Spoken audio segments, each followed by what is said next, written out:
అరకు వచ్చే వాళ్ళు తప్పకుండా వీడియో చూడండి, ఎందుకంటే మాడగడ వెళ్ళడానికి చాలా మందికి తెలియదు. అయితే వీడియో సేవ్ చేసుకుని మీ ఫ్రెండ్స్ కూడా షేర్ చేయండి. అయితే మాడగడ వెళ్ళడానికి అరకువెల్లి నుంచి అయితే 12 కిలోమీటర్స్ డిస్టెన్స్ అయితే ఉంది. అలాగే ఈ మాడగడ వ్యూ పాయింట్లో చాలా యాక్టివిటీస్ అయితే జరుగుతూ ఉంటాయి.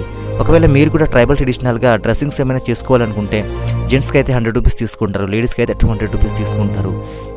ఒకసారి మీరు కూడా వీళ్ళతో ట్రైబల్ డ్యాన్స్ ఏమైనా చేయాలనుకుంటే దింసా డ్యాన్స్ అయితే ఉంటాయి, వాళ్ళతో పాటు మీరు కూడా ఎక్స్పీరియన్స్ అయితే చేయొచ్చు. మీరు ఎర్లీ మార్నింగ్ కనుక 4:30కి స్టార్ట్ అయితే ఖచ్చితంగా అక్కడ 5 గంటలకి అయితే ఉండేటట్టు చూసుకోండి, ఎందుకంటే సన్ రైజ్ అయ్యే టైంలో కనుక మీరు కళ్ళతో మీరే చూడొచ్చు. ఒకవేళ టెంట్స్ తీసుకుని స్టే చేయాలనుకుంటే మాత్రం ఎటువంటి ఎలో అయితే చేయరు.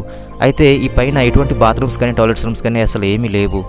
ఇప్పుడైతే సీజన్ స్టార్ట్ అయింది కాబట్టి విలేజ్లోనే పార్కింగ్ అయితే చేసి అక్కడి నుంచి అయితే ఒక 2 కిలోమీటర్స్ పైన వాకింగ్ చేయాల్సి అయితే ఉంటుంది.